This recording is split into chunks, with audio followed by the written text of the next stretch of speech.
Swinging a ground ball, stabbed by Folk. He has it. He underhands to first, and the Boston Red Sox are the world champions for the first time in 86 years. Together they have, and together they stand alone on top of the mountain for now. And once again, the Boston Celtics stand alone for all time. It is banner 18. No icing.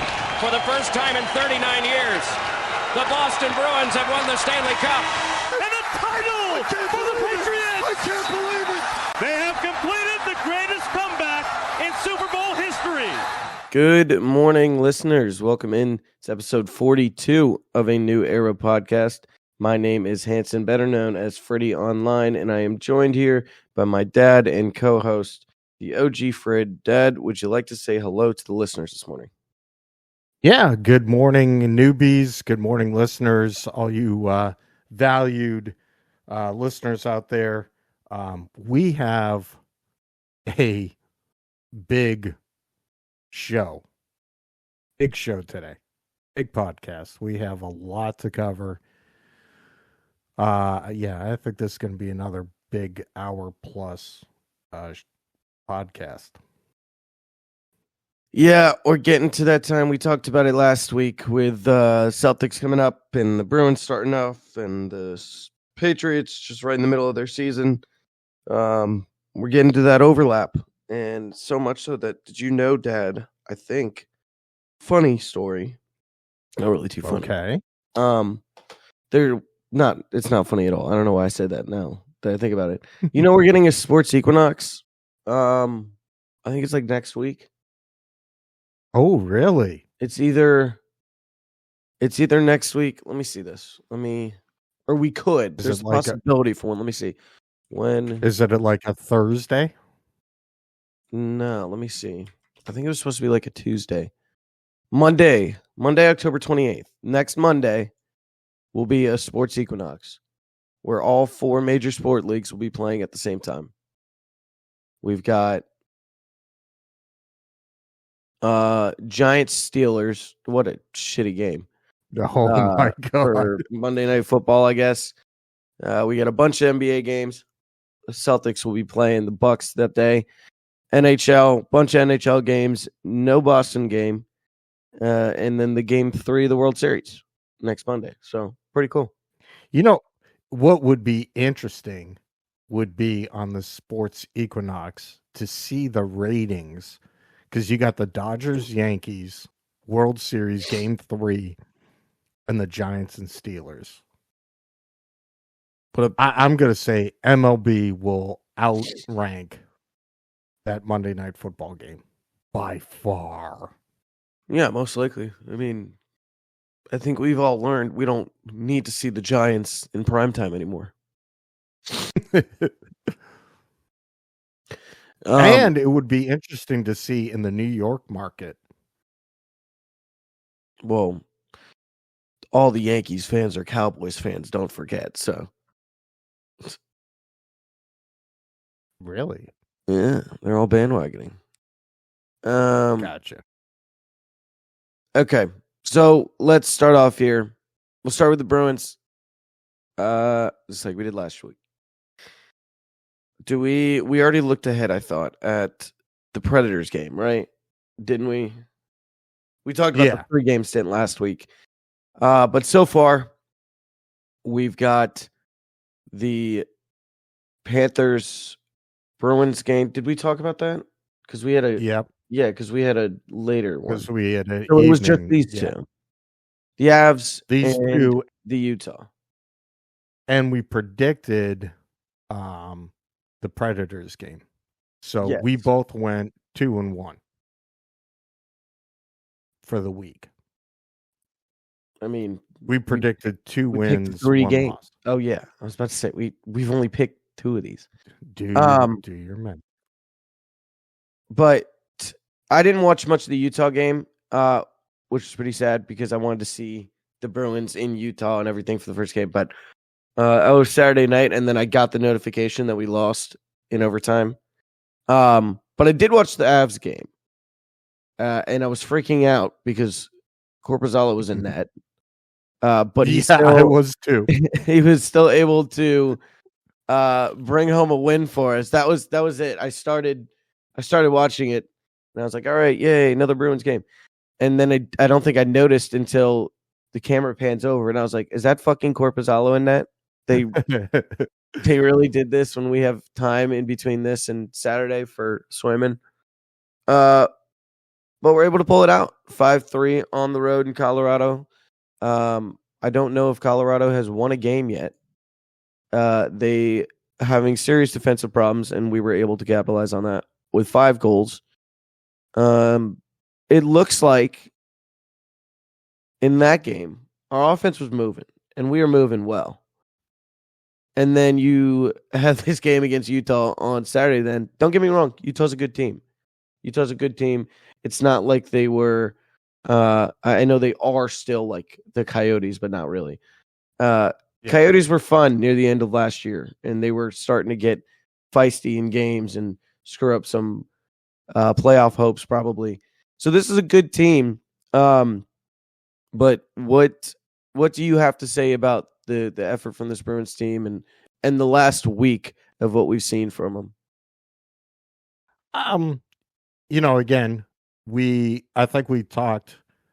You have to win the Avalanche. You were worried about the Avalanche game. I thought we would win that, and then the Predators. If we can pull out and at least we get a point off of Utah going in overtime, that's fine. I mean, again, going in that building, that fan base is just excited about this club. And yeah, we mentioned, I mean, they have some great young players. Again, Caton Keller, just doing some amazing little things. So, a 2-1 overtime, I'm fine with that. At least, as I said, we get the point out of it. I'm happy about that. Yeah, that is the biggest thing that I always tend to forget. Once we get back into hockey season, that even if you go into overtime, you still get a point. So 3-2-1 for the Bruins. That's funny. With the potential to make it 4-2-1 to end this little away stint at the Predators, which is when? Wednesday? Tomorrow at 8:45. But then after that, we go back home. We've got the Dallas Stars, really good team right now, on Thursday. And then we got these funny little flowers, the Toronto Maple Leafs at home on Saturday for our first game against them this season. And that concludes our week. Like we said, we already predicted the Predators, said we had to win that game. And I don't think anything's changing there. You think this is still a game that we win, especially with losing the one to Utah? Yeah. Okay. Absolutely. And we have to come away. And going 2-1 on the road. And then potentially picking up, what's that? 7 points? Or I'm sorry. What if we get these 3? Or are you saying on the road? Yeah, 3, 4, 7. It could be 7. No, it's a 2 per win. 2. So 5 points. I mean, 5 points on the road. Not bad. Coming back home. Absolutely not bad. Sitting in the standings right behind the damn Florida Panthers right now. How did this happen? We have a game in hand. Yeah, but they've also beat us twice. If it wasn't for that, they would be. If they hadn't played us yet, they'd be a very mid team. All right. Well, 2 games then. 2 games that we haven't predicted. Both at home. Both against very good teams this year. The Stars before. I think they played the Capitals on Thursday. Yep, and lost that one. And then they beat the Oilers most recently on Saturday. I know that because I bet them. They're a good team. They were undefeated before Thursday's game against the Capitals. I imagine. Well, it depends. They've got the Sabres tomorrow. So I'd imagine we might see Ottinger in goal for them. Great goalie. But I'm starting to think that this offense can still find their shots, get their plays going. This offense is especially fun, yeah. This last line recently, I think it's finally time we give them their props and give them their flowers. This last line has been phenomenal for us so far. Oh, and when you look at the player stats right now, yeah, Kopech, Kepke, leading the way with 6 points. Yeah, Dave, we made all of these additions throughout the offseason, and then we were talking about it all offseason. We're so excited. And we get this rookie coming in and just lighten it up. Absolutely lighten it up. But it is, I'm looking at this too. It is good to see, some of these points are scattered around. Balanced, very balanced. Very balanced, which we talked about it. Once we were getting towards the end of the year last year with the Bruins, it felt like it was just, we need like pasta to do everything or we weren't winning games. Yeah. Now it's like, don't get me wrong, we're still winning games. But it's nice to be able to feel like, lines 1 through 4 can do it for us. And quite frankly, it feels like our lines have been reversed recently. It's like 4 is our top line and then 1 isn't. Even with the offseason additions, but they're moving the puck well. We're able to pull away with a win, like we said, against the Avalanche with Korpisalo in net, which we were just talking about last week. If we even limit him to like 15 games on the back-to-back or 10 games on the back-to-back, that's 10 losses. That's a win for him. We did get a win out of him. It looked, I will say, he looked a lot more ready, like a lot more comfortable in net. Yeah. I think he was still doing some dumb, just his play. How should I say this? He just seems to flop a lot.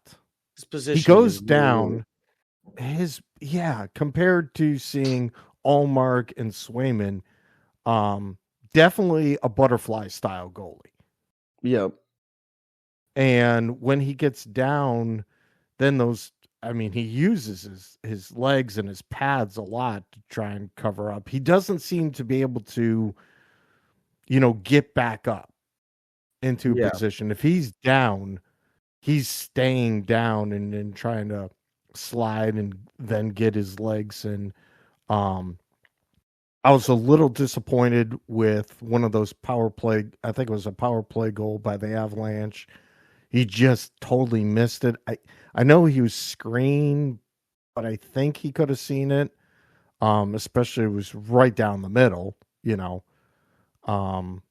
But hey, he got a win.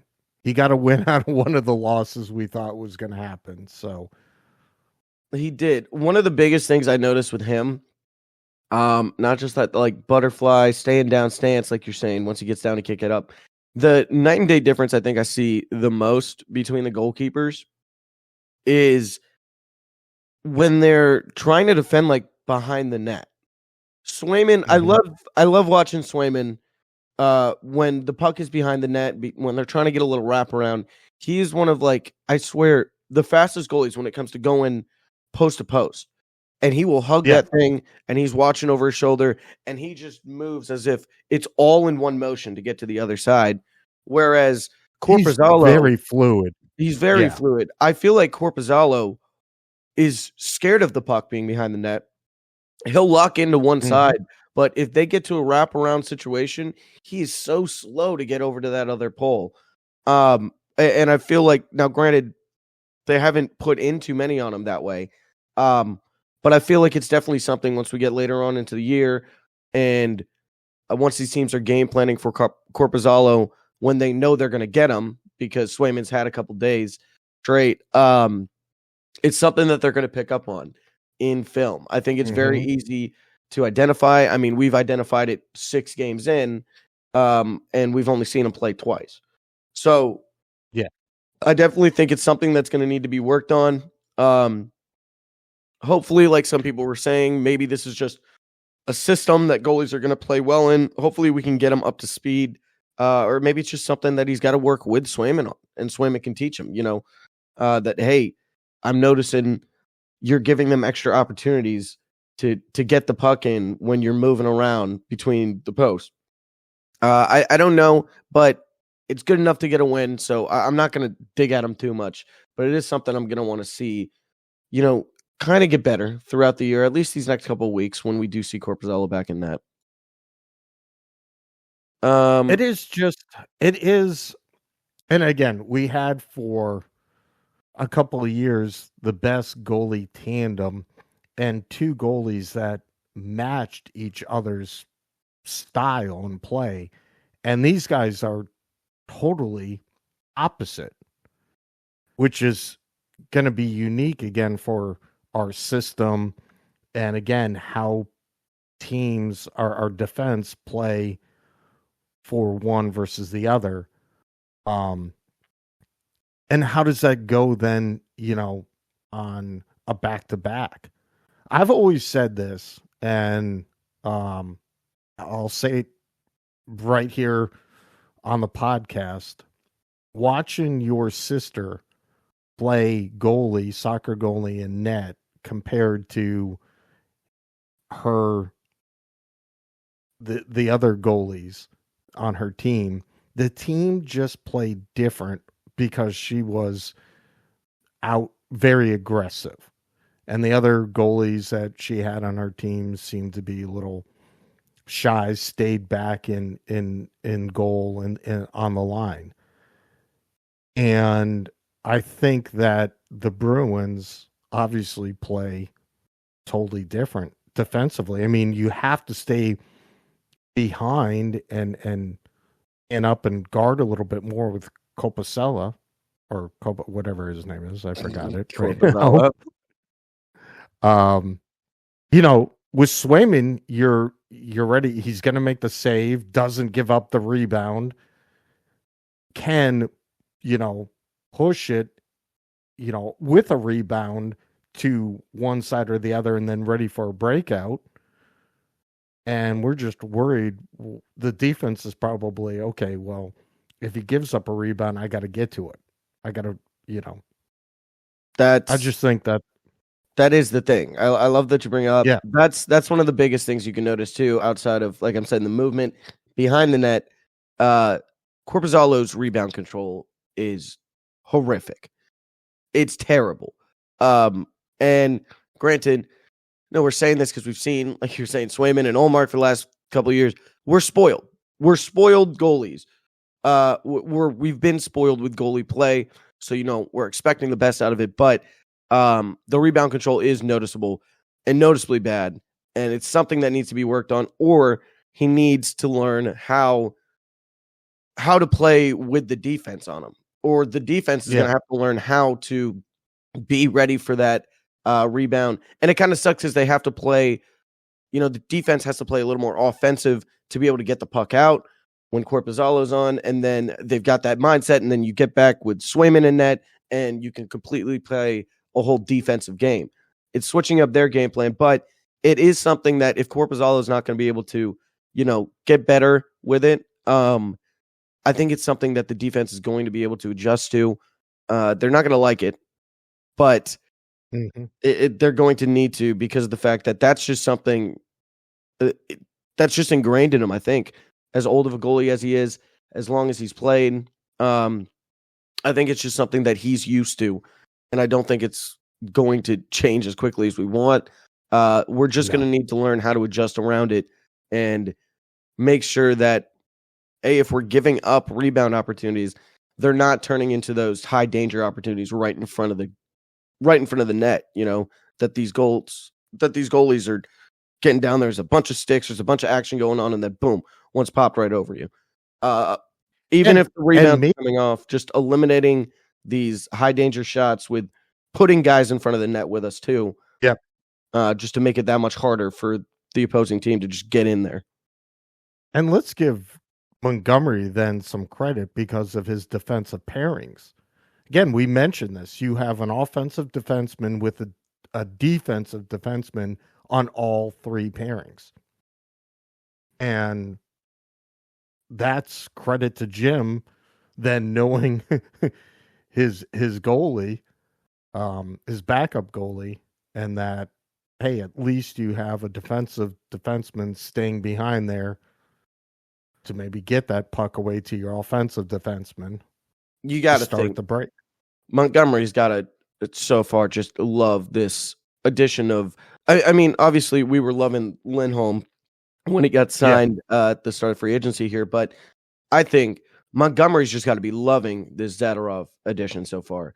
And to be able to give you that ability to do that with the defensive lines like you're talking about, and just feel a little more comfortable with, being able to play with all five and not having to play with, potentially three because your defensive pairings are not just complementing each other as well as they are this year compared to last. Some quick things too. Looking here at the stats, Mason Laurie, top defenseman with points, but Charlie just one behind, but a +3 right now. Yeah, definitely. It is something to keep an eye on. I tend to not want to pay attention to the plus minus until we get a little farther into the year, because these will balance out. I mean, you look at Koepke with a ± 10 right now, but that's just because that line is incredible. I mean, Kostelic with 8, Beecher with 9, and then, you go look at stuff like Frederick is 7 down right now. This stuff will balance back out unless Cole Koepke is just going to be the best player in the NHL this year, which would be kind of cool. These things will even out. They will balance back out, but good sign, at least, to start the year and seeing that. We had talked about McAvoy all throughout the offseason, all throughout the playoffs last year. I think every Bruins fan knows that he is a major factor of this team. If we can get the Charlie McAvoy that we've seen, that we know that he can be, that's a really dangerous player. And that's a really dangerous player to have on a defensive line, to be able to have that additional offensive ability and support your top line or whoever's out there with them a little better. And it's great to see the Charlie that we're seeing through 6 games now compared to the Charlie that we were seeing in that Florida series. Yeah. We were talking about how Charlie was terrible during the playoff series against Panthers, and one of the main guys that we needed to turn it around. So a good sign. I think that's enough about the Bruins here, but before we move on, let's look at these next 2 games. Like I said, you have Dallas, you have Toronto at home. Both very good teams. What's your prediction for when we get back home and do these next 2 games? I hate to say it, but it'll be a 1-1. I don't hate to say it. I think it's realistic. I think that's why people like listening to us. They know that we know ball and we know puck. I also think it's 1-1. I think we lose the game to Dallas, and I think we show our sons up there in Toronto who the big daddy is again. Yeah, they know. What would be great is if somehow, and Swayman's in net, he'll probably go. I think he'll take maybe all 3 games this week. He could go all 3 games this week. He could. He'll definitely. I know he did play against Utah. Maybe they do Korpisalo in Nashville just because you got 2-day turnaround. You're on the road, come back home, then you get Swayman against Dallas. I could see Korpisalo taking one of these this week. It's not a nice week to have him out here. No. If anything, I'd rather have him tonight or tomorrow night. Yeah, and I guess we'll see. If we do get Swayman for both Dallas and Toronto, I could see 2-0 at home. But or also at least in overtime. Or at least overtime. That's the thing too. if we do lose to Dallas, I could see it being in overtime. They play a weird style of hockey that is going to kind of be our style of hockey as well, I think. It's not like a playing against the Hurricanes, sort of very defensive, tough time of possession type game. But Dallas, as we saw last year, they were a great team throughout the playoffs. A great defensive team because of the fact that, like I mentioned earlier, we might see Ottinger in net against them once we do play. He's been phenomenal. He was phenomenal last year. But they can play defensive against us. I think they're going to game plan for it. They know, at home we can score, and it's shown so far this year that if we need to, we'll try to outscore you. But I could see it being, just like that Kings game or just like that Utah game, 2-1 overtime, very low scoring. Whoever can get, the race to 2 goals first might end up taking that one. But it might be in the overtime, which would be fine. We'll take the point, move on, and whoop up on that Toronto ass. So either way, if it's a 1-1 home start to the homestand there, I'm not going to say just homestand because there is another one next Tuesday. We can be okay with that. If they happen to take them both, that'd be awesome. We are assuming that this Nashville game is a win, seeing how we did talk about that last week. But then we'll move on. We'll move on to whatever up on the slate next week. We'll have one more home game. We finally get the Carolina game next Thursday on Halloween. So this is a good week to start ramping it up. Some good competition that we have coming up, and I'll be excited to see how they handle the week and if they can stay second in the Atlantic. Yeah, we look at it. 3-3 technically, 3-2-1, but 3 losses. You're like, oh well. I don't know if we expected this so far. It doesn't matter because we're still second in the division. Everybody's taking a little bit to warm up here to start the season. And normally, hockey doesn't really start up until American Thanksgiving. Yeah, exactly. Speaking about starting up, what's starting up? The back-to-back run is starting up.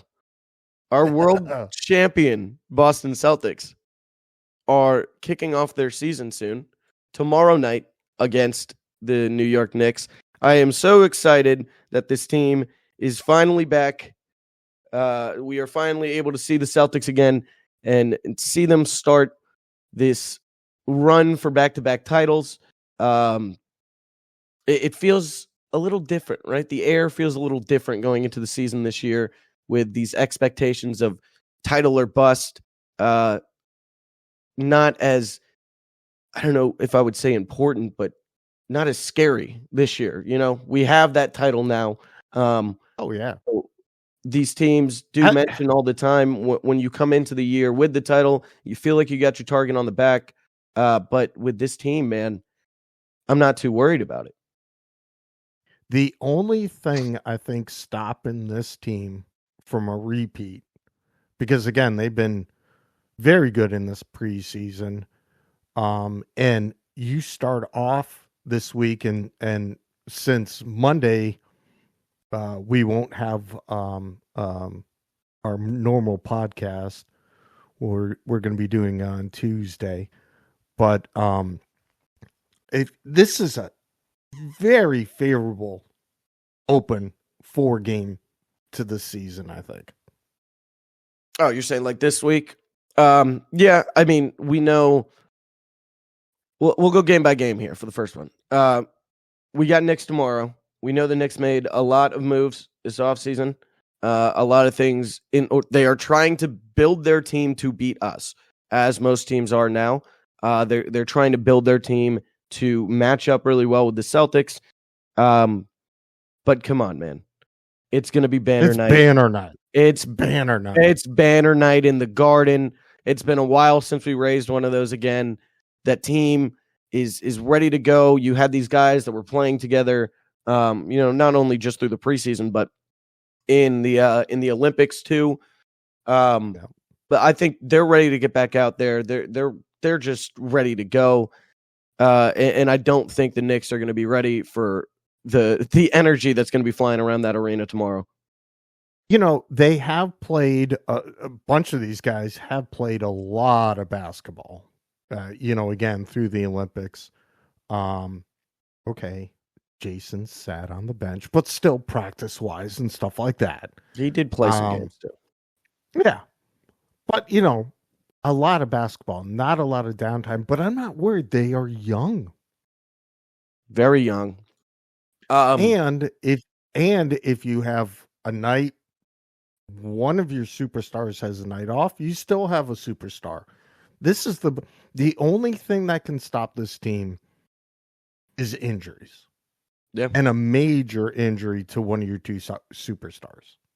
I don't know if you watched, but Jaylen Brown was on Hot Ones a couple of weeks ago doing the Hot Ones Wings Challenge. And he was asked at the end of it, what is standing in the way, or what is the key to the Celtics going back-to-back titles? And Jaylen Brown just said, if we stay healthy. That's their mindset. Mm-hmm. They know that they are the best team in the league, and the only thing getting in the way of them raising now banner 20 would be if somebody's getting hurt. And we still were able to deal with some injuries, last year. Now, granted, like you said, if it's one of the big two, if it's one of the Jays, that is a problem. But we were able to do it without Porzingis in the playoffs in the time that matters the most. I just think the way that this team is and the way that Mazzulla has coached up this team to, just play your role and play for the team and play for the win, we're able to, get around some of those injuries and being able to just, throw the Luke Cornets in and throw the Xavier Tillmans in. And they know how to play their role around the rest of the team with the way that, we space out the floor, with the way that we move the ball. It's one of those that we're just going to be able to do what we do as long as we got our two best guys. So we'll move on from the Knicks. Another year, full year with Holiday, learning the system. I know. And he looks great. I mean, I think he's our set key. Up for a fantastic year. I don't know. We get him last year, and he's a big key as to why, we're able to move that ball, and he's a defensive pest there. He's a great backcourt defensively with him and Derek. But people tend to forget we got him on like October 10th last year. He didn't have a full offseason with these guys. He was just kind of thrown to the wolves, and we'll see how you fit. And he fit well. This is his full first offseason with these guys.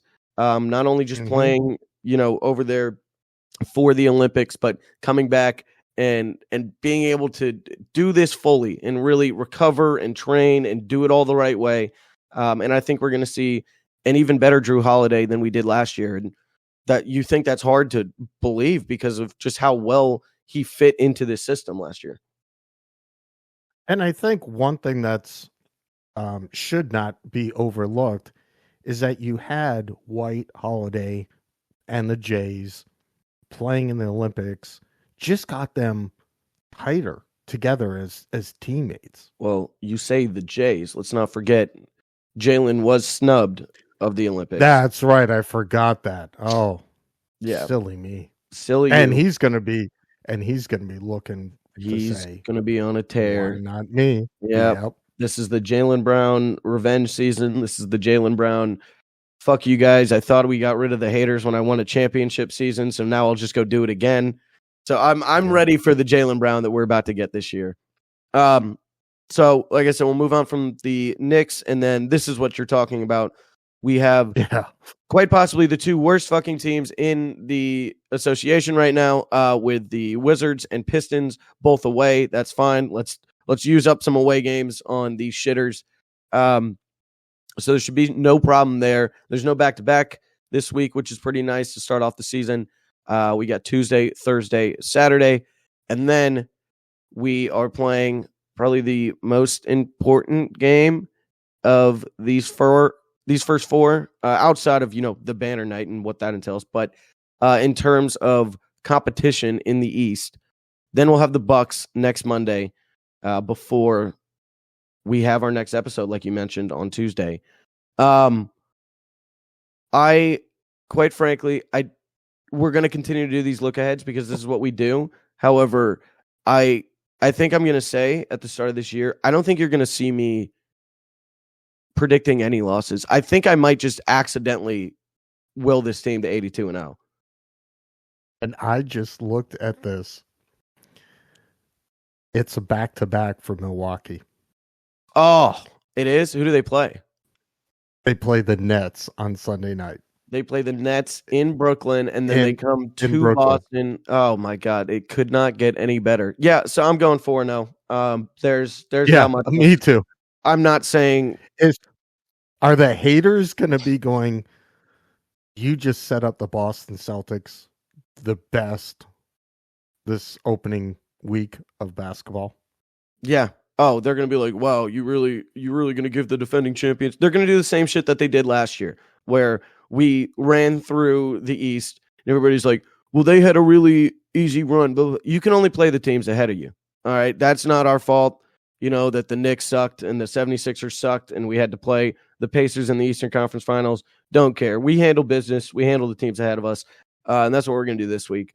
And I think the players know this too. They're going to get the hate regardless. Now that they have the chip, maybe a little less, but you're still the Boston Celtics. You're still playing in TD. You're still, on that court with Lucky. There's going to be hate that comes with that.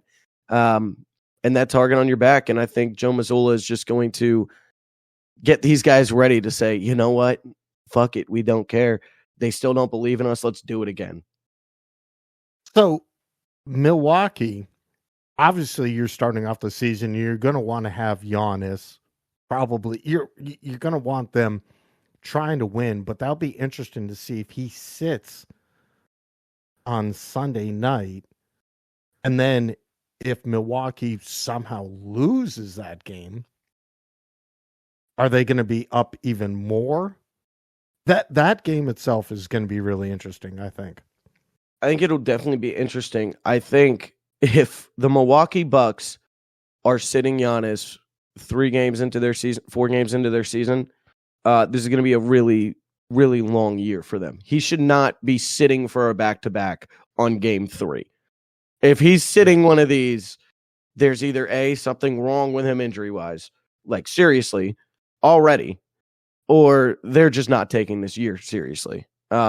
He will play, but I don't think it matters. I think, if there's any team that knows how to counter Giannis the best, it is us in our defensive game plan. And I'm looking, apparently, Knicks are dealing with some injuries. They're not big ones outside of Mitchell Robinson, but that's been something that's been out there for a while. He has I think a stress fracture injury to his foot in the playoffs.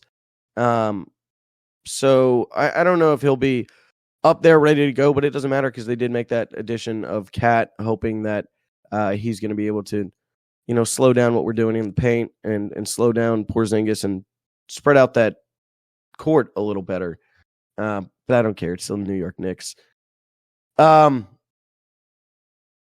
got nothing else about them. There's really nothing for me to say about the Celtics yet, except that I'm excited that they're back and I'm ready for them to continue to do what they do. If there's any team that we talk about on this podcast that I could really just write it up and not have to worry about it, no stress, it's the Celtics, and I'm happy that they're back and in this time of the year so that we have something good to talk about every week and something easy to talk about every week.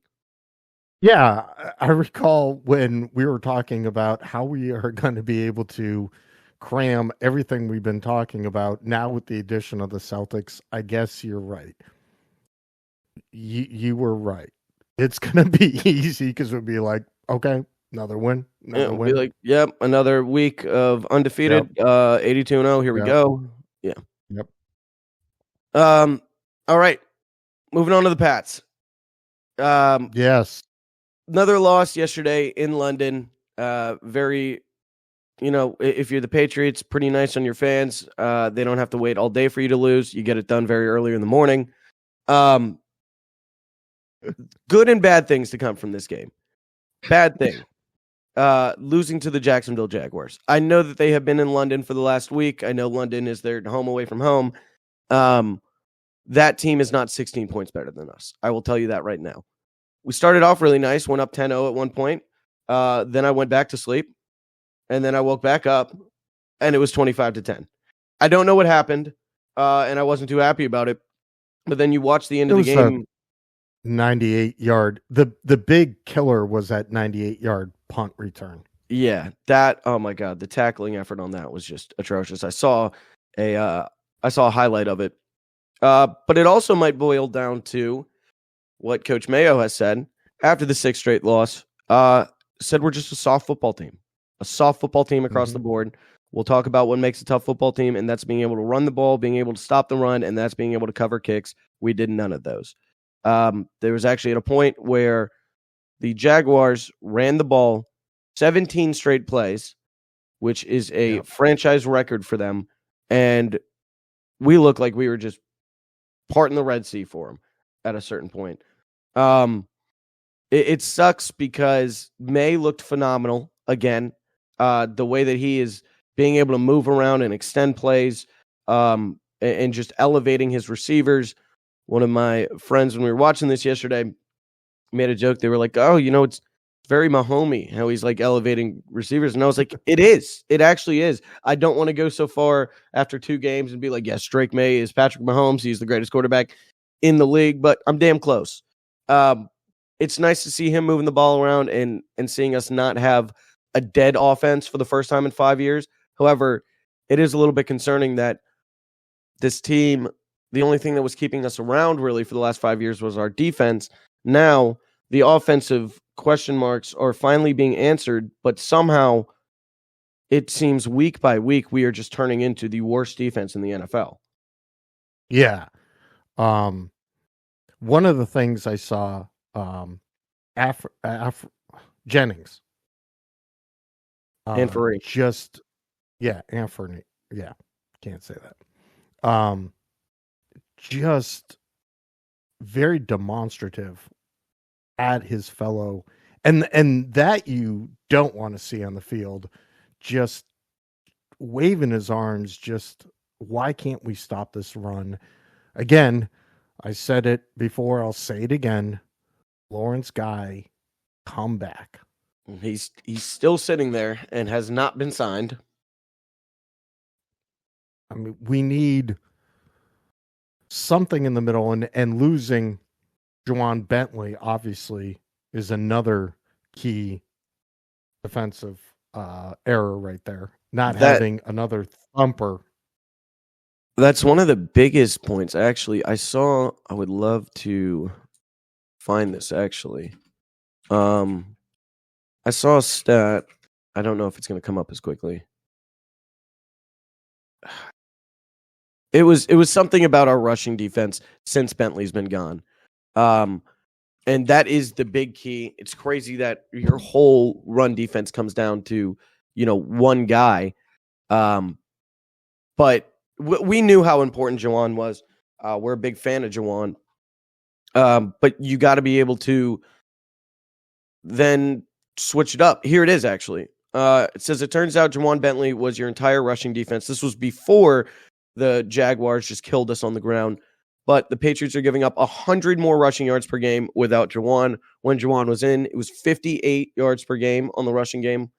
No Bentley right now, 168 yards per game. And I think that just went up after this last game yesterday. Those are very concerning numbers. And I don't know if it's you need to designate one of these linebackers to take over that role that we're missing with him, or if it's something like you're saying with a Lawrence Guy, with an addition at the free agency level or on the market right now, that we just need to do it right up there on the line. If you had to pick one of those solutions to be the reason that we could turn this around, do you think it would be the linebacker, or do you think it's the big boys right up there on the line? Well, I mean, Christian Ellis, he's getting some, I saw him, he's getting some reps right there in the middle, 6'3", 231, but still not that big thumper that we used to have as a middle linebacker. Again, I'm going to say, I think we have to look back and sign Lawrence guy. You're just going to keep calling because he knows guy to be a Patriot. I'm going to. He knows this defense. I think the team plays, and he can play either the nose or a DN line spot. Because these teams are running the ball against us, because they know Keon White can't get upfield, get some sacks. He's, needing doesn't to have the time. Yeah, it's not developing enough. Yeah. I did mention that number about Bentley. It is right on par with what we let up today, yesterday, 171 yards on the ground. So yeah, that number's not going anywhere, and it definitely needs to be fixed. But we knew this though. Like, we knew this was happening. We know what this year is as a rebuilding year. I said it last week. I was a little happier with the 20-point loss than I am the 16-point loss, and I don't know how that is. But there are some bright spots, one of which being Drake Maye and his phenomenal game. Mm-hmm. I mean, 26 for 37, 276, 2 touchdowns, 3 carries for 18 yards on the ground. Making reads. There was a point in this game where it was a 9-point game, in the fourth before that last touchdown that they ran in with like a minute to go, that May had the ball with like 5 minutes to go. They put it in his hand, said, hey, like, got a chance to make this a game. And then even on the last drive, when the game was out of hand, they are playing prevent defense, but just to be able to make those reads quickly, you can see his head moving. You can see him moving around in the pocket and not being worried about the pressure, and then being able to make those checkdowns, being able to make those drop-offs just to gain positive yardage. May had talked about it all throughout the week in his pressers and everything, that his role as the quarterback, he's just got to get the ball out of his hands and get it to his playmakers. And, a lot of quarterbacks say that. I know even Jacoby was trying to say that at the start of the year, but it is a night and day difference between saying it and then putting it into action like Drake is, and really just trusting his guys. It is really amazing the difference between the two quarterbacks. I mean, it's the same offensive line, same other players, but yet how we're just pushing the ball down. And then because of that, I mean, your 3 running backs, Hasty looks really good right now. You said that before. I know you said that. This was a guy that we were talking about when we were talking about cuts, and I was like, hey, I think we should keep this guy on the roster. And yeah, he took that. I don't know if it was just a screen. I think it was just a check down, but just took a yard to the house. He's a playmaker, man. One thing I do want to look at here, look at the receiving stats. We are definitely spreading it around. Hunter Henry has become a elite fantasy tight end again since Drake Maye has been here. He loves looking down for his tight ends. And I mention this all the time. I love tight ends and receiving backs for these young rookies or sophomore quarterbacks, because it's that safety valve, and they love those checkdowns, and they love just gaining some positive yards. Henry goes 8 for 92. You got Hasty 5 for 49 and a touchdown. Boutte 1 for 33. It's crazy to see that it seems like the long downfield threat that we thought maybe Javon Baker could be, Kayshon Boutte has stepped into that role, and he's done it well. We do have to mention, this game, you have DeMario not 100%. He was out, tried to come back in a couple times, I think. They said he was dealing with sickness. He was trying to get IVs on the sideline, like during the game. It's got to be something with the travel and stuff. So you understand that. But, you saw Drake last week loving DeMario as probably his number 1 target, that slot guy, a guy right across the middle, those short routes, those dump offs. And then you see Henry have to step up into that role with no DeMario there for majority of this game. I think I'm not going to go so far as to say I think this game result changes if DeMario is in this game fully and if he's 100%, because DeMario Douglas is not going out there and stopping the run. That is the key, and that needs to be the emphasis this upcoming week, especially for the fact that most teams elect to keep their bye week the week after they travel back from London or Germany or wherever it may be. We aren't. We play the Jets next week. We declined to have that bye right after the travel. So back to another work week. And you got to think that's got to be the emphasis, especially after Mayo mentions we're just a soft football team. We got to be able to run the ball and stop the run. You got to imagine that's the number one thing that they're focusing this week in practice. Yes. Obviously we have to become more balanced when your rookie quarterback helps lead your yards per carry again. But I don't want to take away this passing offense has really gotten really exciting. And yes, he had 1, 2, 3, 4, 5, 6, 7, 8, 9 guys that he passed and caught. Yes, he threw to Polk, and Polk had a hard week or a hard day. That's a whole different thing. Polk's been having a hard season. Have you been seeing? Apparently, he's been posted something after the game on Instagram. Looks like he's already getting a little frustrated. I don't know if it's something with coaching or something with he's not liking the routes that they're having him run and whatever that may be. But I mean, dude, like on the 2-point, you have that you fall down and can't catch that. Yeah. You've got 3 targets and a couple of drops. It's been an issue. And it's really confusing to me because we saw in the preseason Drake and Polk out a lot together. We saw him getting some work in the preseason and looking pretty good. And now that Drake's in, I don't know what it is, but it is not the same Polk that I was going to expect for this year. And you really got to hope that he turns it around because God, man, I really don't want to whiff on another receiver, another highly drafted receiver, because that just seems to be the thing with us. I mean, there's already people calling him the N'Keal Harry of Jalen Polks or whatever. And I'm like, no, let's not do that again. No. Do you think he turns it around? Do you think it's a confidence issue? Do you think it's a route coaching issue? What do you think it may be? I think with Keyshawn stepping up, I think his role now is confusing, and he's a rookie. You were the number 1 guy in TCU, and Washington. In Washington.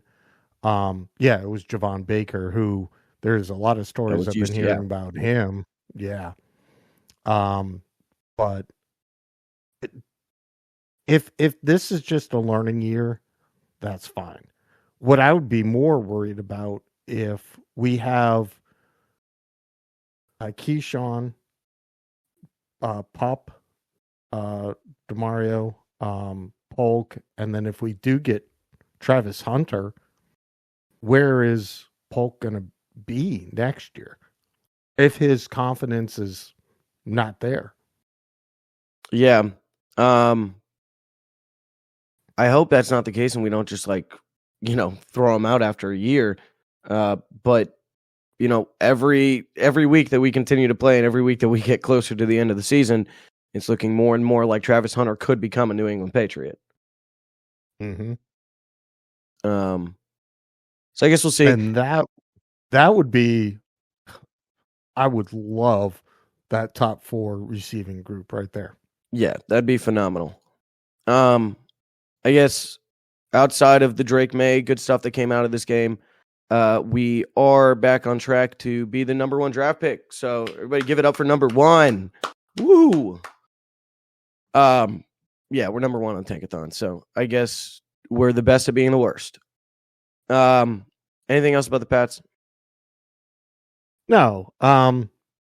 Again, we mentioned off camera here or off podcast, this was absolutely the best sitting him past the 49er game and putting him in now. Yeah, he's looking like a true quarterback that can lead this franchise for years. Yeah, the perfect amount of time, and he's fitting right in. All right, we'll go to the rest of this NFL week and try to recap these games. Starting off on Thursday night, we had what was supposed to be like the ass bowl of the Broncos and Saints. Probably supposed to be a very low-scoring game, pretty shitty, but it wasn't. Sean Payton, the big story of the day, coming back, beating his old team 33-10. Broncos are now 4-2, I think, 4-3. Whereas I really thought this team was going to be really shit this year. The Broncos just sticking around, winning games, might be a sneaky AFC wildcard team. Could be. Again, we said this, and it's amazing. And if Drake was taken, I know we had the third, so we were going to get somebody, but we even thought beforehand, we talked about Bo Nix. Do you get a player, an offensive lineman, and wait for Bo Nix? Good thing we didn't, because he wouldn't have fallen to us in the second round. But he's a winner. That's all he does. He is. He's a winner. Dates back to Auburn, dates back to Oregon. Bo Nix knows how to win. People were making jokes about him being so old coming into the league and all that. But with being old comes the experience of being a quarterback and knowing how to win games. And it's showing up there in Denver. All right. Then we just went over the London game. So we'll move on to the 1 p.m. games. Game of the week, I think. Lions, Vikings. Mm-hmm. Lions 31, Vikings 29. This was a phenomenal game. Vikings were making an effort to get back in this, and then Lions just did what they needed to do at the end of the game on the last drive, get into field goal range, kick a field goal to win it. This was a fun one. Vikings fall from the ranks of the undefeated, but make no mistake, the Vikings are still a very good football team. 2 points coming out of this. One, in our fantasy football, you say TJ, your tight end, a true Viking. I look at Sam Darnold as well, and I'm like, yeah, he looks like a Viking. He looks very comfortable in this offense. And my other point, does Jared Goff ever miss in the first half of a football game right now? This is getting ridiculous. This guy, man, I mean, he is just freaking like 15 for 15. Automatic. Yeah, absolutely automatic. It's been what, 18 for 18, 13 for 13, 15 for 15. It's amazing how he has developed into this offense. It really is. It's funny to say, but Jared Goff might be one of the elite quarterbacks MVP? in the NFL now. Like MVP. Maybe. I would think. Him, even, it's crazy to say, but Sam Darnold was in that conversation as recent as a week ago. NFC North, they got some good football teams, man, and that was a very fun game to watch. The Bills in Buffalo take care of business against the Titans 34-10. Titans went up, I think, like 10-7 at one point, and then the Bills scored and kept scoring and didn't look back. This is about what we expected out of the Bills. Oh, yeah. And having James Cook back, I mean, just balances that team out. They are an elite football team. Yeah, they are a well-oiled machine. Just give them the AFC East right now. I mean, heck, they might have clinched it last week. I don't know. They might. The rest of the division is so fucking shit. And I can't wait to talk about that other team in New York once we get down to there. Dolphins and the Colts. Colts pull it out 16-10. Dolphins still really bad with no Tua. Colts, though, I don't know what it is. They got to stop playing down the competition, or they just got to get better, because I feel like every week it is the same shit with the Colts that, oh, they got these guys. Anthony Richardson should be this dude and be able to get this offense going. And then they are just squeaking out wins against these terrible teams. I know we said at the start of the year, I counted the Colts win, or the Colts game against the Pats, as a potential win. I don't know how good I feel about that now, just because our defense has been so shit, but they're bad enough that they're going to let us stay in that game when we do play. Yeah. I am really worried about Anthony Richardson. I mean, it would be sad to see, this athletic guy injured last year, his rookie year, really now playing. But yeah, I don't see that dynamic. I mean, again, you could do it in college, but the game is so much faster here. And if you can't make those reads and whatnot, next year could be his last. Yeah, I see tweets about it every week when Anthony Richardson's playing. People will say stuff like, Anthony Richardson is the weird enough quarterback that he can make a throw that 99.9% of quarterbacks can't make. And Anthony Richardson can also not make throws that 99.9% of quarterbacks can make. And something's got to give because, they put a lot of draft capital into this guy, number 4 overall. Yep. You really hope that he turns out to pan out for him. Here's the comparison. Jamarcus Russell. Yeah. I don't think it's on that level. Nobody will be as bad as Jamarcus Russell. He was shit. All right, moving on. Seahawks. This was a surprising one for me. 34-14 over the Falcons. I had Atlanta winning this game. I definitely thought the Seahawks could stick around. I didn't think by stick around they were going to lap the Falcons and beat them by 20. But good for them, I guess. Are the Seahawks good? Was this just a classic bounce back game for them after losing the Thursday night game against the 49ers 2 weeks ago? Yeah, I think having a couple extra days off and again, system wise, Geno looks good in it. Potentially the other game of the week that happened at 1:00, the Texans and Packers. Packers pull out the win 24-22. Texans are now 5-2. That was something that was a little bit confusing to me. I knew the Texans were good, but I saw them playing and I saw the record on the screen. It goes 5-1. I was like, Texans are fucking 5-1. But this was a great game. Packers offense is doing what they need to. Jordan Love looking good. And the Texans too. I mean, yes, you take a loss. This does hit your record. You're now 5-2, but I mean, that's a good game. I know CJ Stroud was looking a little frustrated on the sidelines halfway through this game a couple times, but definitely a good game all around for both teams. That's a good loss to have to the Packers in Lambeau. Oh yeah. Yeah. That's a good loss. I picked the Packers all along because I didn't see Houston being able to go into Lambeau to win. So yeah, that was it for me too. I picked the Packers in this one. If this game was in Houston, I think they probably win it, and I think I probably picked the Texans. But yeah, likewise. With the Packers being the Packers and playing in Lambeau, they haven't, lost a step, and that's going to be a hard place to play.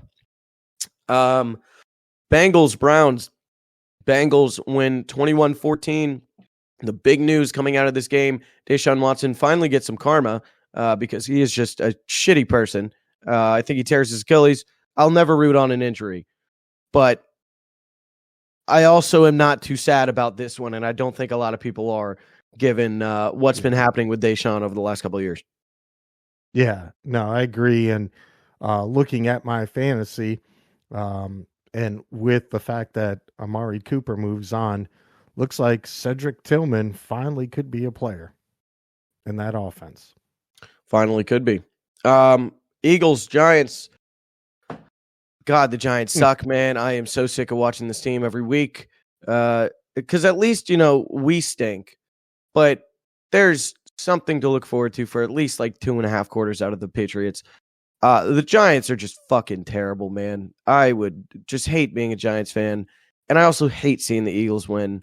But this was pretty expected. Saquon has a good game. His revenge game, first one back in New York. 17 carries, 176 yards, and a touchdown on the ground. And then through the air, he had 2 catches for 11 yards. Just about what we expected, right?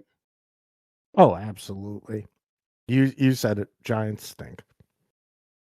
All right, and then I think this is the first of the 4:00 games then.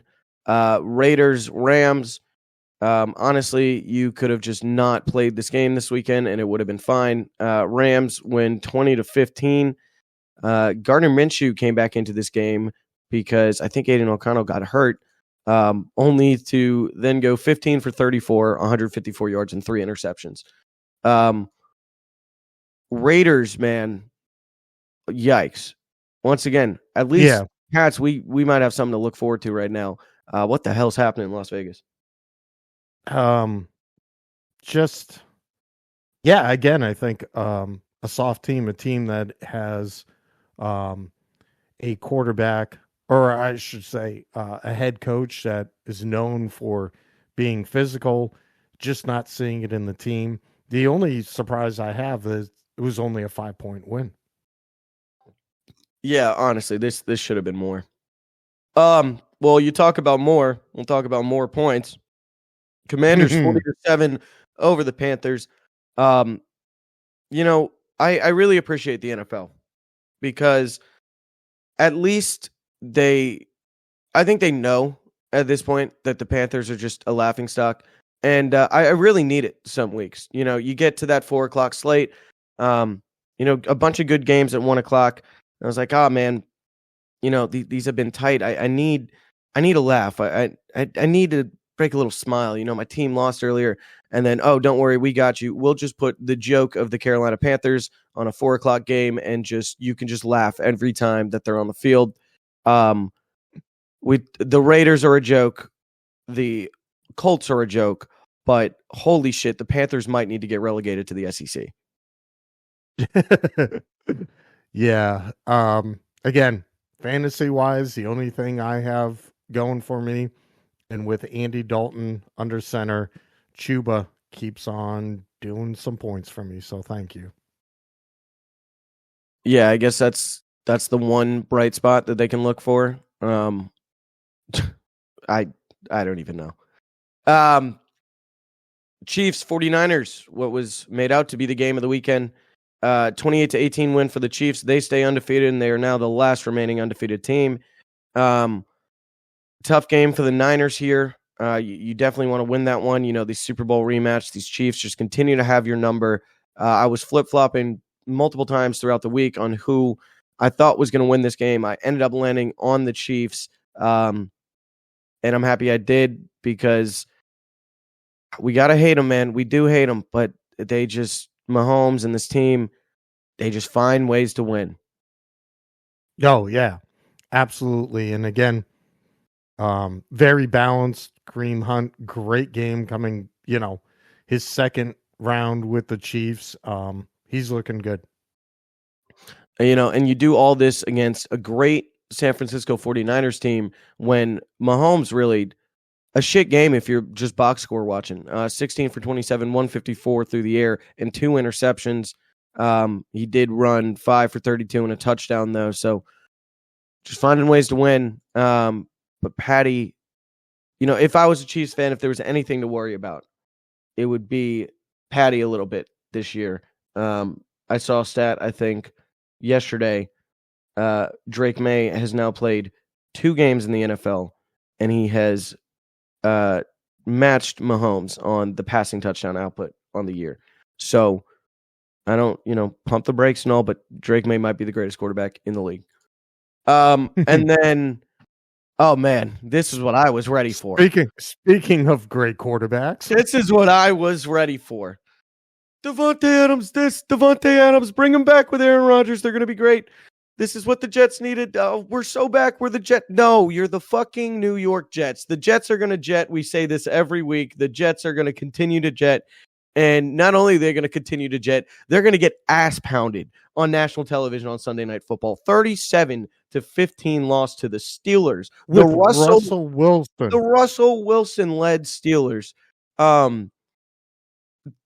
Dude, New York, man, this is just, it is hilarious. I mentioned the Panthers just being so funny every week, but this might be the funniest team in the league because, a Super Bowl or bust type team coming into the year, and I don't think they realize you're just cursed if you're putting on that New York Jets uniform. Oh, I agree, and I think at the beginning when we were making these record predictions, I said 7-10 maybe or whatnot. Yeah, you did, and I said 12-5. I had them winning the AFC East, and in order at all. in order for that to happen, they're going to need to rattle off 10 straight wins to end this year, and I just don't see it happening. No. I could see us beating them next week in Gillette. Yep. Because, God, the Jets are just the Jets, man. And it's not just the product on the field, but, you gave up, you got rid of your head coach, and your interim has now lost two, that other podcast we absolutely love listening to, Pardon My Take, Barstool, please sign us. And yeah, it's just, they said, do you get the head coach bump, with firing? And no, they just ownership, just management, just this team is dreadful. Just dreadful. Oh God. It's so great to see. I love watching, I would say, the Jets' downfall, but they've never been up enough that this is a downfall. This is just always the New York Jets. Yeah. All right, and that's it. We got 2 Monday night games tonight. Ravens and Bucks, Chargers and Cardinals. I got Ravens and Chargers. I have Buccaneers and Chargers. Okay. Well, one more game where we're different on this week. All right. Last thing here then. We're not going to go through the whole college football slate again. We're just going to start to get into rankings now that, we're getting into the back half of the year. I think next week we finally get the first college football playoff rankings, I believe. Because I think that's at week 8. But another big week of college football. We had the Texas and Georgia game. We had Tennessee, Alabama, the 2 biggest games of the week. And with Texas's loss to Georgia, which they did not look good in at all, Oregon takes over the number 1 spot after their win against Ohio State last week with 59 out of the 61 first place votes. You've then got Georgia at number 2 with 2 of those votes. Penn State, Ohio State, Texas, Miami, Tennessee, LSU, Clemson, and Iowa State round out the rest of your top 10. Some big movement of the week. You get Alabama dropping from 7 to 15 after the loss to Tennessee. That was a great game. Roll Vols. You got Indiana 7-0, beat the brakes off of Nebraska. Indiana is a good football team, and I think it is time to start taking them seriously in the Big Ten as some guys that could win that conference. Number 13, you got BYU up to number 11, 7-0. The Mormons in Provo, man, weird shit's happening in Provo, and they are just winning games. And they're a sneaky fun team. They could be a sneaky fun team once it comes to college football playoff time if they happen to get in there. Boise State moves down to 17. They most likely are going to end up being the group of 5 representative as of right now with the Heisman favorite Genty. You had Ole Miss sticking at 18.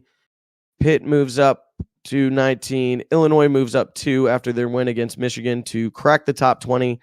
Missouri, I think they won. I think they just moved down just to move down. And what else? Army, Navy, service academies didn't get any love really this week.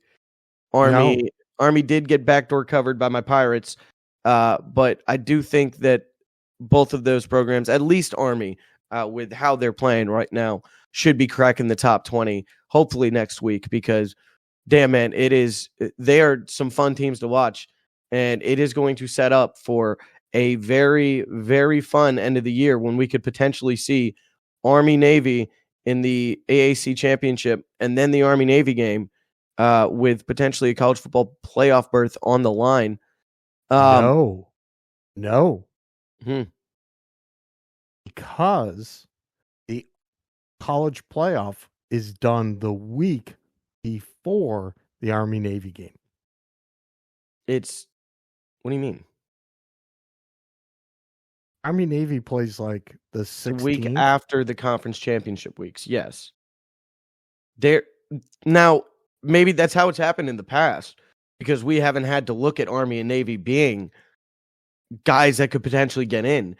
I think because of this year, no, it's going to matter. I don't think they're going to set that college football playoff until after the Army-Navy game, if it needs to be, because we might already see enough. If Army goes on and wins out, like I mentioned, both of these teams still have Notre Dame on the schedule. If Army goes ahead and wins out, if they win in the conference championship against Navy, you might not need to know what happens in the Army-Navy game because they could make it in alone just off that, even if they end up losing to Navy barely. Selection Sunday is December 8th. Okay, so it'll be after conference championships then. Yeah. Well, the first game between them then in the conference championship most likely will then determine a college football playoff berth for one of them. And Army-Navy game is December 14th. Yep. All right.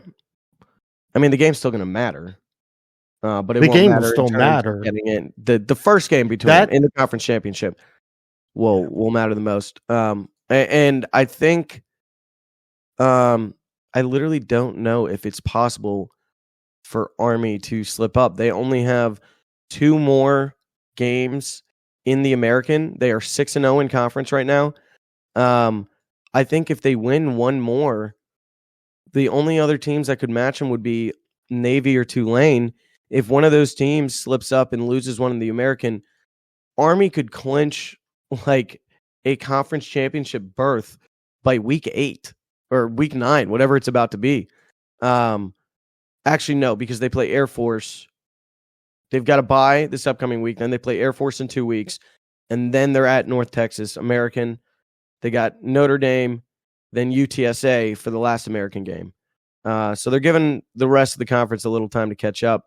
But oh man, that team is good. I know Navy's good too, but if I had to take one this year, it's probably going to be Army.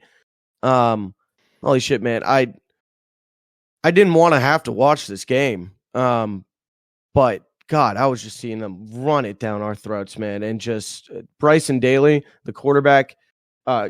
Man, he is an athlete and he is quite fun. They are a really good team, man. I think if we're going to start taking Indiana seriously, I think we got to start taking Army seriously as well.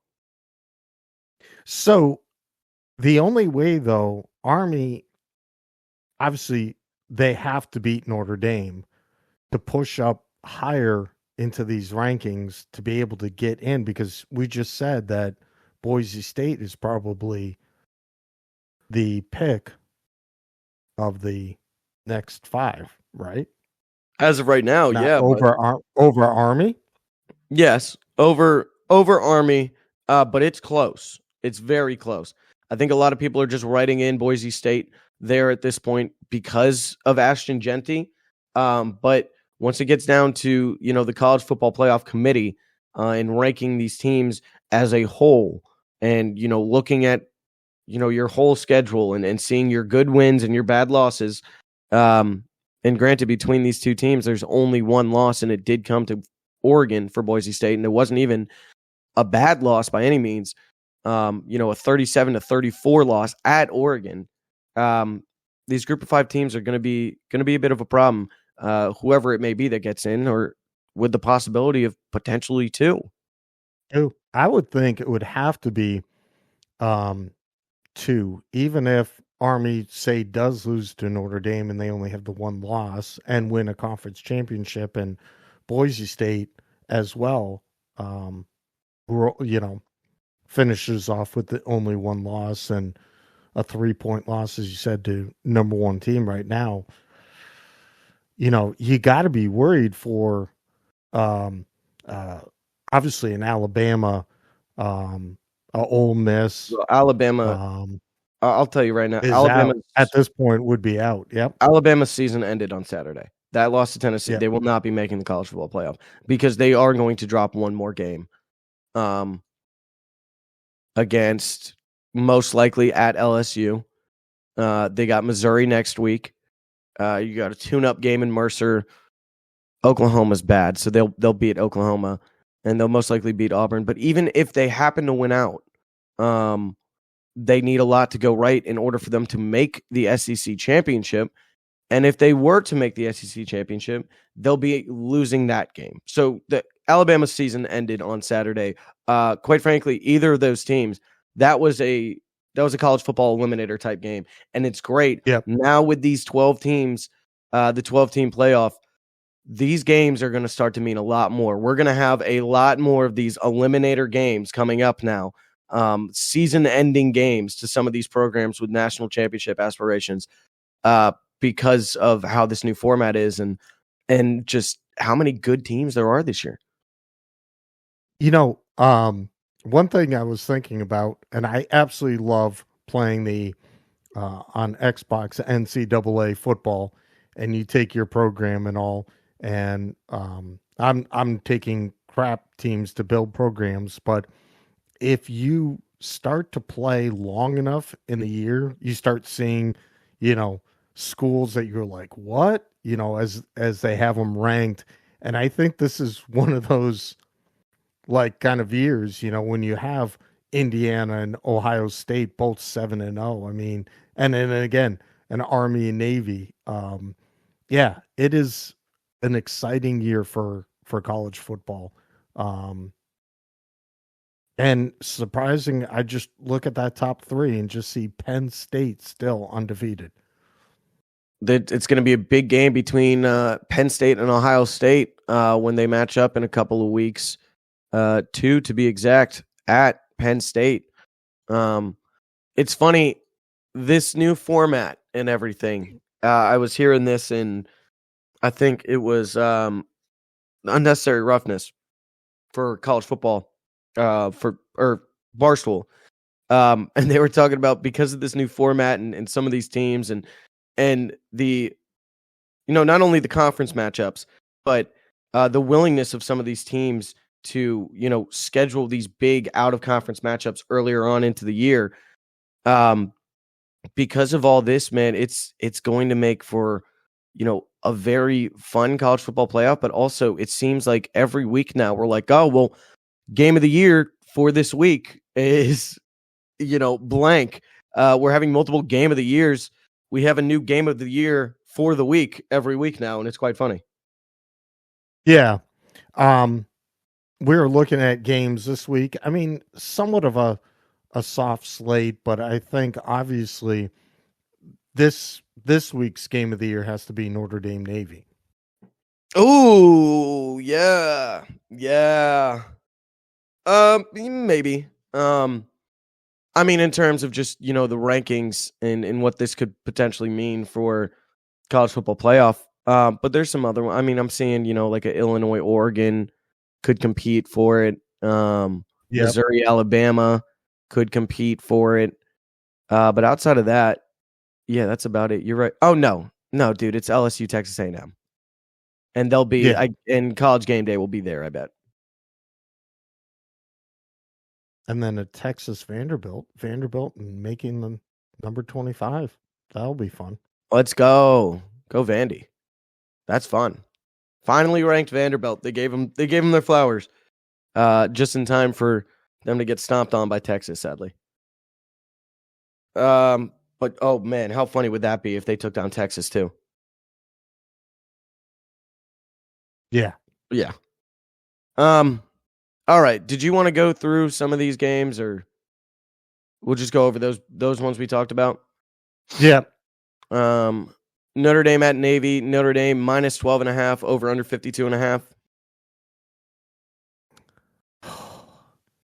I would probably take Navy points.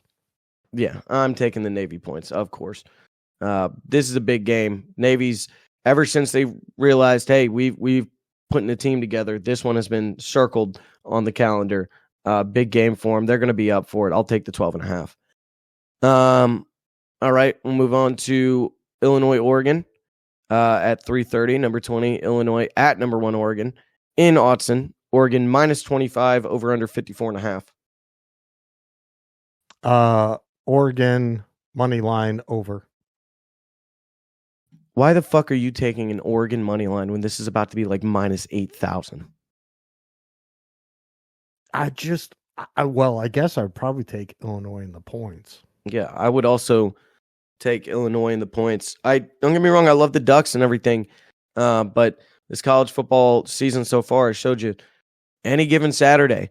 And while the Ducks are good, I think this is Their games have been close. I think they have been close. I think a lot of these teams that have been number one this year were just having a revolving door of really fraudulent number one teams. And I think Oregon might be a little too overhyped here.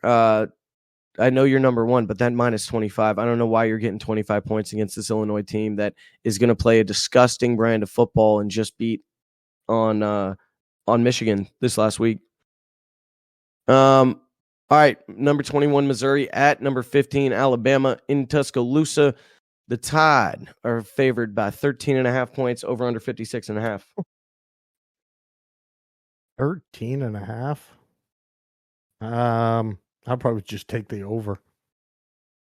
I'll take the under, but I don't like a side here. That line feels very trappy.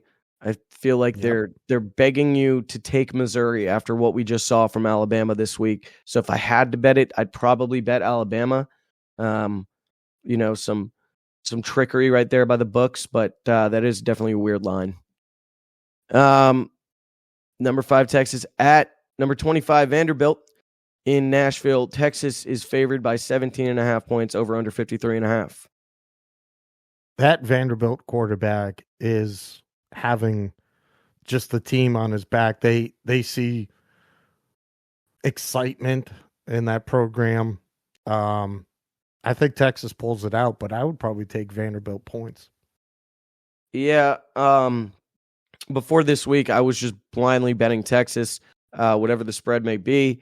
But we saw that Texas can be beat this week. They are not, just the best team in the nation like I thought they were. And I think that might just be a little too many points. We know this Vanderbilt team is going to be feisty, is going to want to keep this game close. After the Alabama win, you have another great opportunity to do something crazy here, man. And I'll take the points with the Commodores at home. Penn State at number 3 Penn State at Wisconsin. This is like the NBC highlighted game of the week. I was already seeing advertisements about it. Penn State minus 6.5, over under 47.5. Wow. That tells a lot. Penn State only getting 6.5 going into Wisconsin. And the Badgers will be up for that game. Probably, I might take Wisconsin. I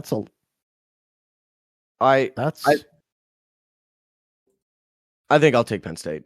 I don't know how much I necessarily believe in them, but if you're going to give me that price of minus 6.5 on Penn State, I feel like I have to, because they might know that, a lot of these teams at the top can end up losing. A lot could happen. Some weird shit could happen that could put Penn State up to number 1 if they just go out here and take care of business. So I'll take them to cover. And then the last one we'll go over here, like we said, probably the game of the week. Number 8 LSU at number 14 Texas A&M in Kyle Field. The Aggies are favored by 2.5 points, over under 53.5. Elimination game. Oh yeah, another one. This might be true. We got A&M at 6-1 with the loss to Notre Dame, and LSU at 6-1 with the loss to USC. However, say this has to be an elimination game. I don't know though, actually, because both of them are undefeated in the SEC right now. They're at the top of the SEC standings. 4-0 for A&M, 3-0 for LSU. It could be close to an eliminator. But in terms of how the rest of the year could actually shake out with these two teams meeting now and then potentially meeting again in an SEC championship, this is not yet an eliminator, but it's as close to one as we're going to get this week. I'm going to say the 12th man comes out, Texas A&M. I'm going to say I hate rooting and betting on Texas A&M. They are very scary at home. That is a loud place to play. But if anybody's going to know a big SEC night Loud, game, yeah. it's going to be those Tigers coming from Death Valley. Give me LSU and the 2.5. We were almost different on like every single pick this week. Somebody's got to win. All right. That's all I got for the college football week. You got anything else, or we good to get out of here? We're good to get out of here. All right. Well, successfully covered our first podcast of this new calendar sports year with basketball, hockey, football, and college football. Okay, and I'll do this just so we can say we hit every sport.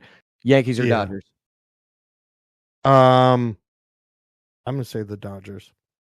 I'm gonna hope the Dodgers. We're Red Sox fans. I never want to see the Yankees, lift up that. I will say it was really, this situation sucks for a Red Sox fan because nobody likes the Dodgers. Nobody wants them to win with that high payroll and everything. But then you definitely don't want the Yankees. In the NLCS, I was like, I think I was rooting for the Mets because I wanted to see the Dodgers lose. But at the same time, the Mets were not going to beat the Yankees if there was a Subway Series World Series. So you have to root for the Dodgers because they give you the best chance for the Yankees not to host the title. But I don't know. I guess we'll see starting on Friday is the first World Series game. I think this is going all the way. This will be 7-game series. I think we deserve it as fans. Yeah. And I think these two teams, I mean, there's been rumblings in the air for the last 4 years about this potentially being a World Series matchup. And then one of them ends up falling on their face early on in the playoffs or in the championship series, whatever it may be. We finally have the Yankees Dodgers World Series lineup, or that, if you're a fan of baseball, even if you're not a fan of these teams, you've been rooting for a World Series on the line between these two teams for a while. And here in 2024, we're finally going to give it. Give me the Dodgers in 7 as well. All right. You said, do I have anything else? One last thing. Let's stay at home. What do you think about your firing of your coach? God is good. ECU? God is good all the time. God is good all the time. It was the day. It's finally come. It's finally happened. Shout out the Army. They beat up on us enough. I love the troops. They beat up on us enough that we finally fired Mike Houston. Long time coming. Apparently the players were really pissed about it. They were, all over Twitter being like, "Oh, I hope you all are happy. I hope you got what you want." No, we didn't get what we want. I never want to have to fire a coach. But if you didn't want your coach fired, maybe you shouldn't be 3-4 right now. Any ideas who's up next? No idea. However, I did just get a text about a Tennessee coach is rumored candidate for ECU's head coach vacancy. Has a link to John Gilbert, the AD. It would be the defensive coordinator, Tim Banks. I wouldn't mind it. We need some defensive help. We'll see what happens. I've seen some names floating around there. If you had to just ask me off rip, who could I think? Maybe Trent Dilfer at UAB, but I mean, there's the good parts of Trent Dilfer, and then there's also the bad parts in the locker room and everything that he is kind of losing down there. So I don't know if I want to bring that to Greenville after, this stint that we just had with Mike Houston. Another name, the one that I think I would like the most, that I was hearing floating around, I think it's probably the least likely, but Dan Mullen. I think Dan Mullen would be a nice one to go after. Granted, he is, being an announcer right now or a play-by-play analyst, whatever it is, and he's doing a great job. And I think he loves what he's doing now, and I don't think a job in Greenville with the ECU Pirates is going to pull him away from it. But if you can get him, I think that would be a slam dunk hire. I think what ECU has to do is look for a name. Yeah. Don't get me wrong. It'd be great seeing another coordinator giving opportunity, but I think if at this point, if you want to do something for this program, turn it around. You need a name. Fuck it. Let's go hire Bill Belichick. Yeah. Yeah, that'd be funny. What a way that would connect, huh? That would be. We start about a new era. We start the podcast, a new era because he's gone, and then he comes back to fucking coach the Pirates. That would be something. All right. Well, that's all I've got, Dad. And you too? Yep, I'm good, son. Sounds good. All right. Well, we appreciate you guys listening in to episode 42 of A New Era podcast. As always, if you would like to connect with us outside of our podcast episodes, you can find us on social media, on Twitter and Instagram at A New Era Podcast, on Facebook, A New Era Podcast, just like our name, and on email, A New Era Podcast at gmail.com if you would like to email us any questions, concerns, or funny business. We appreciate you guys so much again, and we will catch you next week for episode 43. Love you, son. Love you, Dad.